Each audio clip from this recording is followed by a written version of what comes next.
Good morning. माझा Sunday ना खूप छान गेलेला आहे कारण माझ्या दीदीची 5th वेडिंग ॲनिव्हर्सरी होती आणि तिने आम्हाला जेवणासाठी इन्व्हाइट केलं होतं. तर त्यासाठीच आम्ही निघालो होतो. जाता जाता एक ब्रेक घेतला, रिलायन्स मार्टला थांबलो. म्हटलं तिच्यासाठी काहीतरी गिफ्ट घ्यावं. आता संसाराची ॲनिव्हर्सरी आहे तर त्यामुळे संसाराला उपयोगीच असं एखादं गिफ्ट घेतलं. हॉटेलवर ॲनिव्हर्सरी ते सेलिब्रेट करणार होते, त्यांना यायला थोडासा टाईम होता, त्यामुळे वाटेत आम्हाला एक जत्रा दिसली. म्हटलं चला तिथे थोडंसं थांबूयात. मीही पहिल्यांदाच गेले होते कुठल्याही जत्रेला, कधी एक्सपिरियन्स घेतला नव्हता, त्यामुळे इथली ही जी खेळणी आहेत ना ते खेळण्याचा माझाही मोह काय आवरला नाही. खेळणी म्हणजे छोटे छोटे गेम्स होते ते, आणि खूप सारा लॉस झाल्यानंतर निघालो आम्ही तिथून. शुभला बंजी जम्पिंगमध्ये पण बसवलं होतं. त्यानंतरनं थोडीशी शॉपिंग केली, त्याच्यासाठी काही चार्ट्स वगैरे घेतले. मला एक गळ्यातलं घेतलं. शेजारीच एक दत्ताचं मंदिर होतं, म्हटलं तिथे जाऊन पाया पडून यावं आणि मग निघावं.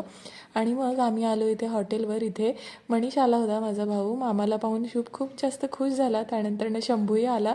दोघं जणांचं एकदम असं झालं होतं, कपके बिछडे आज जाके मिले. आणि हे दोघं जण पहा, 5वी ॲनिव्हर्सरी आहे पण तरी पण न्यूली मॅरिडसारखी वाईब देत आहेत. हॅशटॅग कपल गोल.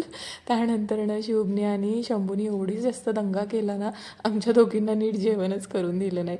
मस्तपैकी ॲनिव्हर्सरीचं सेलिब्रेशन वगैरे झालं. केक कट करण्याअगोदरच खाण्याचा मोह शंभूला काही आवरला नाही. केकचं कटिंग वगैरे झालं. सगळ्यांना बाय बाय करावं म्हटलं कारण आम्हाला भरपूर लांब निघायचं होतं, तर त्यामुळे आम्ही झटकीपट तिथून निघालो. खूप छान वाटलं एवढ्या दिवसांनी सगळ्यांना भेटून. घरी येईपर्यंत मात्र खूप जास्त दमून गेलं होतं, पण मी कुठं गेल्यानंतर ना कुठलं कटिंग घेऊन येणार नाही असं होऊच शकत नाही. पाहू शकता माझ्या चेहऱ्यावरचा आनंद.